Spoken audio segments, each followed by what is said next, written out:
ए लक्ष्मण पानी ला, पानी पीने के लिए नहीं, नहाने का, बाल्टी भर के लाना तू। साहब पानी जा ले जा, मेरे नाम का नहा ले तू, चल जा। आपकी बेटी ने भागकर शादी कर ली। हाँ, क्यों भागकर शादी कर ली?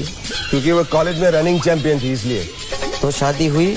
शादी हुई ना यार, सब लोग भाग रहे थे, दूल्हा दुल्हन, पंडित अग्नि लेके भाग रहा था, बाराती भाग रहे थे, बैंड वाला भाग रहा था, साथ फेरे भी भाग के ही लिए थे। तो इनके पति कौन है?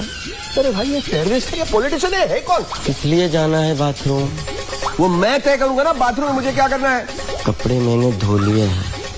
आप रावण हो? मैं रावण हूँ, लेकिन तू मुझसे भी बड़ा राक्षस है। लक्ष्मण मिठाई ला, मिठाई ला, मिठाई ला। क्या सवाल नहीं पूछेगा? मिठाई क्यों बताया, किसको खिलाओ, क्यों खिलाओ, पूछना। नहीं अंकल, मैंने सुना बड़े साहब दादा बनने वाले हैं। और मैं दादी, ये नानी, ये नाना और पूजा बेटी माँ बनने वाली है। मतलब 6 बच्चे आने वाले हैं। साहब को दे।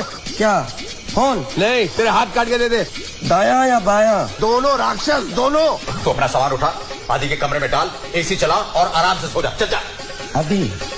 तो ये जानबूझ के तो नहीं करता ना मुझे परेशान करने के लिए? गलती हो गई, कान पकड़ता हूँ, कान। 2 हाथ से कान कैसे पकड़ सकते हो? तू क्या 4 हाथ से कान पकड़ता है? नहीं, आपने ही कहा था मेरे 10 सर हैं। दुश्मन, कुंभकर्ण, नरकासुर, हिरण्यकश्यप, महिषासुर। इन सबको भी मैसेज देना है?